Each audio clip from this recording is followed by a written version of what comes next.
Snow White went upstairs, where she found 7 little beds lined up in a row. Each one had a name carved on it. "What funny names for children," remarked Snow White as she read the names aloud. "Happy, Dopey, Grumpy, Sneezy, Bashful, Dog, and Sleepy." Then she yawned. "I'm a little sleepy myself," she added. Snow White lay across the tiny beds and promptly fell asleep.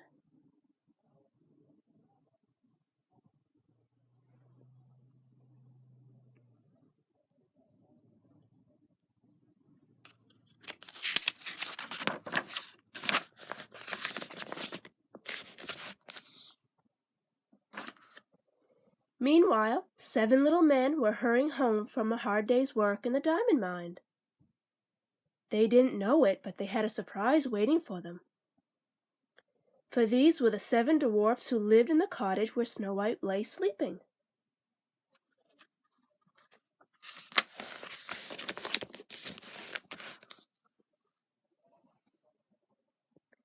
They sang merrily as they walked through the forest.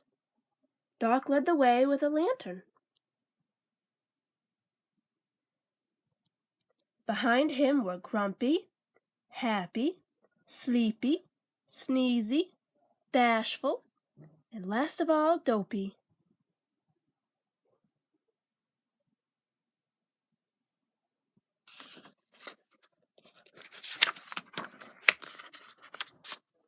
As they neared the house, the dwarfs noticed that something was different. The windows were clean! Cautiously, they crept inside. Everything was neat and tidy. "Just as I thought," cried Doc. "Someone's been here." Maybe it's a goblin," said Bashful. "And maybe it's still here." "Only one way to find out," said Grumpy. So up the stairs they went. But instead of a goblin, the dwarfs found Snow White, fast asleep on their beds. "It's a girl," declared Doc. "She's beautiful," said Happy. Snow White was awakened by their voices. "Oh!" she cried when she saw them. "Why, you're not children at all. You're little men." "That's right," said Doc. "But who are you?" Snow White introduced herself and told them all about the wicked queen. "You can stay with us," said Doc. "We won't let anything happen to you." All the other dwarfs agreed.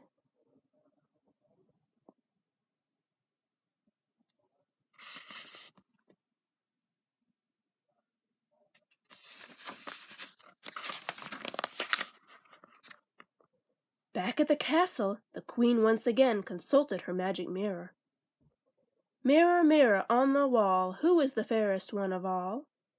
she asked. She was sure she knew the answer. But the mirror replied, "Over the 7 jeweled hills, beyond the 7th fall, in the cottage of the 7 dwarfs, dwells Snow White, fairest one of all." The queen was outraged. "The huntsman lied," she shouted, knocking the jeweled box to the ground. "Now I will have to take care of her myself." The queen ran down the stairs to a dark dungeon room where she kept an assortment of enchanted powders and bubbling liquids. She quickly mixed herself a magic potion.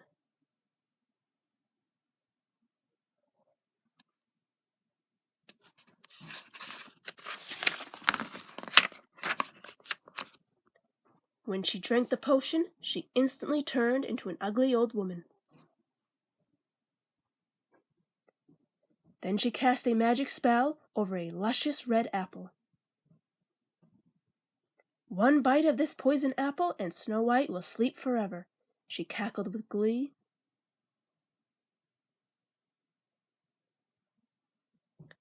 That night at the little cottage, Snow White cooked a special meal for the dwarfs. "Supper's almost ready," she told them. "You'll just have time to wash." "Wash?" chorused the dwarfs. They had almost forgotten what the word meant. But Snow White was firm, so they all went outside to scrub themselves clean. Even Grumpy got a soaking.